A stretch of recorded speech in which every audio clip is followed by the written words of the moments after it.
Hey guys, welcome back to some Dragonheir. As we can see, April 23rd, there's going to be a maintenance update with some new content in here. I want to share through and kind of go through what we're going to see in here because there is a Toss for Fortune, the Jade Pack event that is going to happen. Want to break it down before we see it live. Also want to cover what we're seeing in the game today. So the event is divided into two different phases, the Wild Wind and the Blossoming Splendor. During the event, complete tasks to get the Good Luck entry coins, which we'll look at for in-game items. In-game items, not too impressed with it. So spend the good luck coin entries to play Toss for Fortune. In-game items will give you a boost. Each game consists of 9 rolls. Points are awarded based on the dice combination rolled. Each round in treasure drops as rewards. Chests contain, and as you can see, the worm arrow, the prizzy coins, the soul fragments, legendaries, and more. So if you got some good luck in here, can absolutely pick up some good things in here.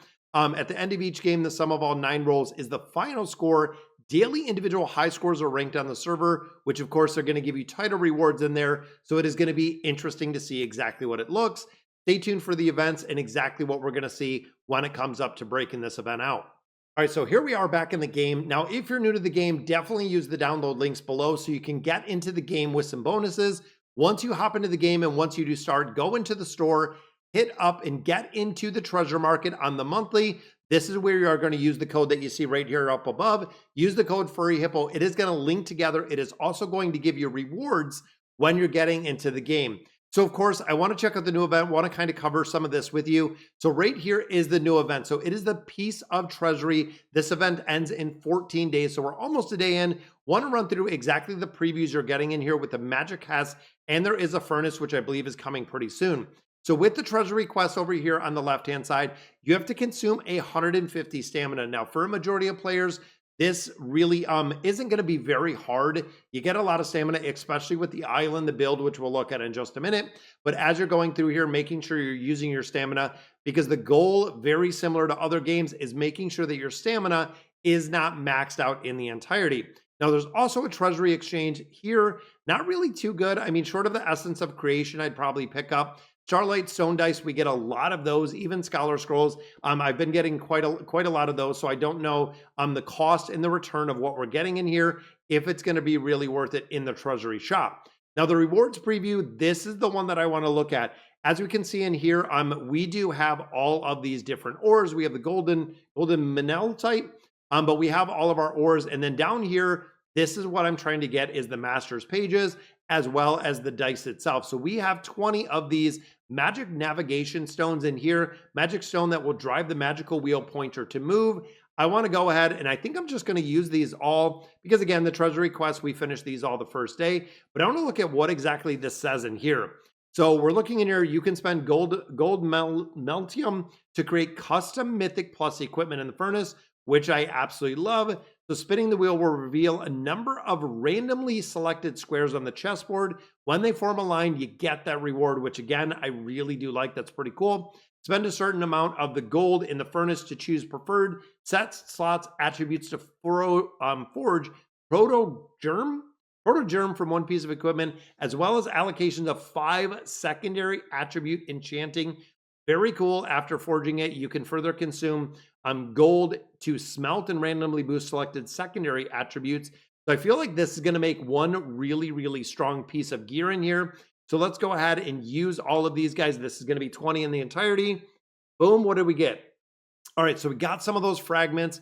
These are, again, those master pages we have been looking for. We got one of our dice, and then we did also get 5 of the gold meltium. I would say meltium.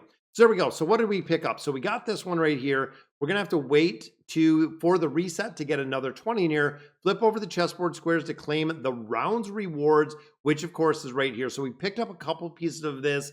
Going to get all of these rewards in here because we only have what? 1, 2, 3, 4, 5, 6, 7, 8. We have 8 blocks left. That, of course, is going to expose the entire picture. And I'm sure it's going to flip to another picture. So it seems like every 2 days, you're going to be able to get some rewards out of here, or you're going to complete these in the entirety. Now, let's hop over and see exactly where we're using this. And guys, coming from a lot of other titles, coming from a lot of other games, when you click an item and it shows you how to obtain, it shows you where to buy it, it shows you where to shop. If so many different games would incorporate this For newer players, for players that might not have the familiarity within Dragonheir itself, it really makes a huge, huge difference being able to go in here and being able to build these in the entirety. You don't even understand how much of a game changer it is when you can go in there and you can use your items or it links to other items. Now, forging the custom equipment. So select an equipment slot. You can see we have a couple down here. And then we also do have a few pieces over here that actually we can probably go to next. So let's see what we got in here. I'm thinking, and I don't know if we can build out any of these yet. Let's look at what we have in here. So this, of course, is just going to show us the furnace down here. So we have 5 of these pieces. Looking at the options, select a set. Oh, so these are our mythic pieces because some of these, like the Blood Moon Gaze, I have a piece. I have the Blood Mark. I have a couple different pieces in here. So let's run through some of these because again, this and one of the big reasons why I built the YouTube channel, why we're covering Dragonheir, is having the ability to learn, getting your comments, getting your feedback on everything we're doing, and understanding the artifacts and the gear, everything that we have in here. So in the wearer's HP drops to 0, gains immortality for 3 seconds, and 50% damage reduction. That's pretty good. My opinion, guys, putting that on a tank, very, very broken right there. Start a battle, the wearer gains an attack bonus equal to 20% of the high attack of the ally with the highest attack rating, excluding the wearer. So again, thinking of game knowledge and just using that, it seems like you're going to have 2 pretty high damage dealers in here. That way, essentially, you'll get the share factor on there. When the wearer successfully inflicts a control, if the target is already under a negative effect, reduces their ultimate energy by 10%. That could be really big in PvP. Any target can only be affected once every 10 seconds. So this is one you don't want on a bunch of different heroes because it doesn't stack if the effect only triggers every 10 seconds. Blood Moon Gaze, each allied unit on the field grants the wearer 3% attack up to 8 stacks. That is a pretty high buff in there, again, for one piece of gear.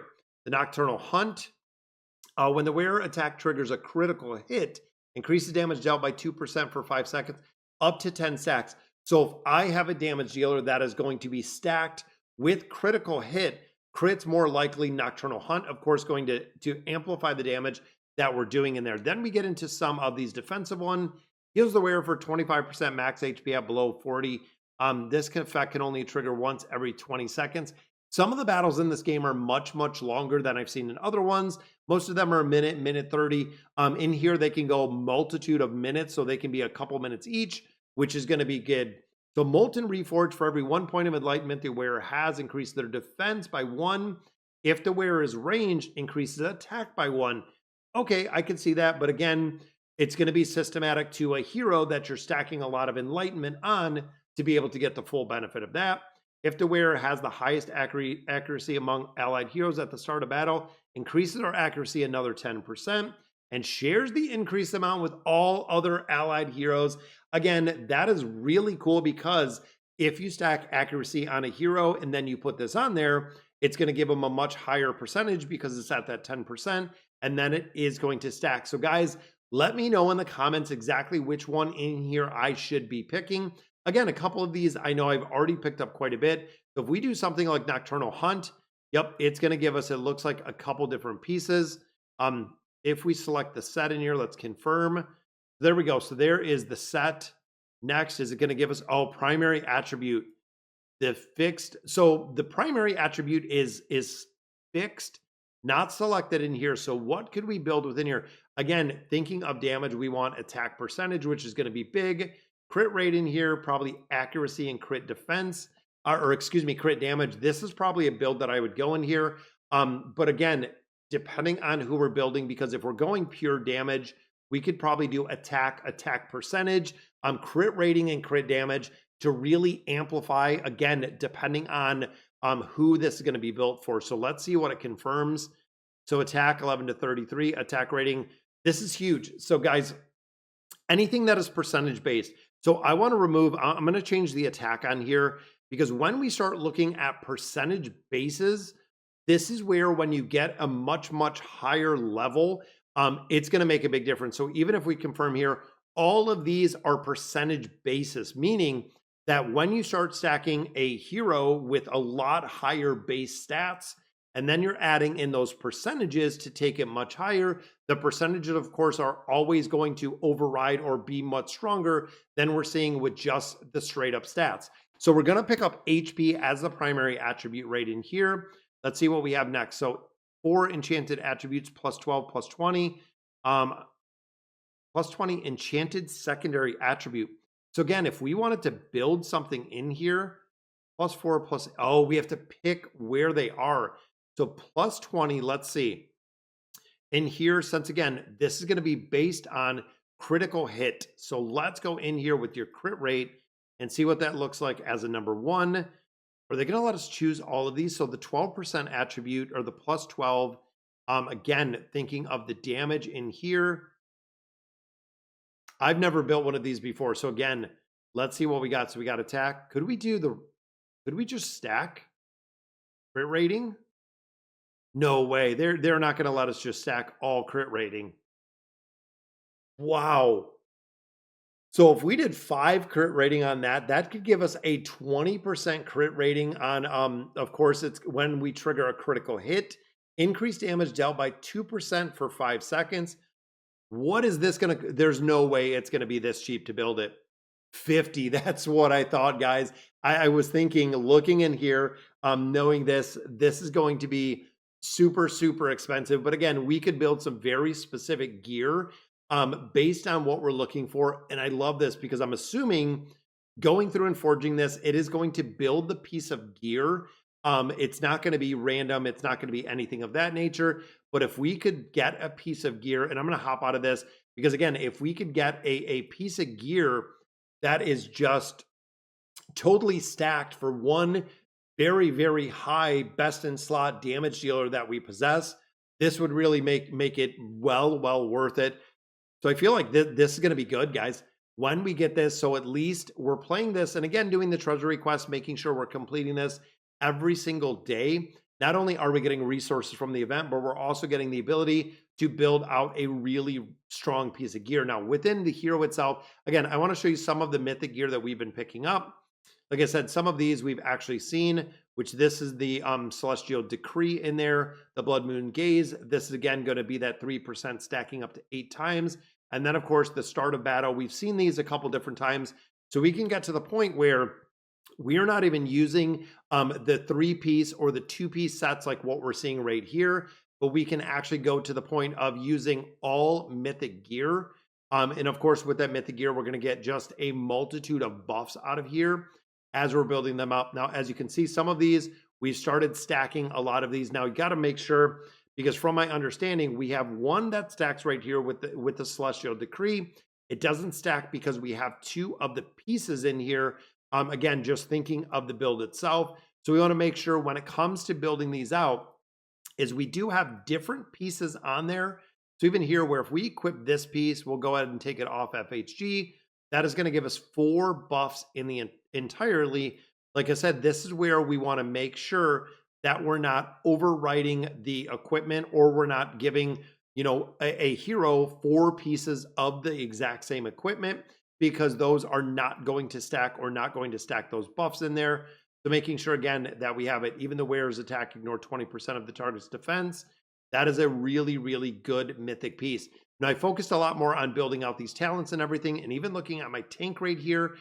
We are going to have to build this and continue to build out these talents. I have kind of a core group, and we also did get a brand new hero today, which I want to show you guys again. Let me know the thoughts on. It was this one. He actually came, I believe, out of a choice chest, which was random. So we did get another hero, which is a poison hero. Again, looking in here, we have support, control, and debuff. Poison support hero that deals poison damage. Start a battle, it summons a dark cloud to follow in combat, inflicting crowd control and debuffs.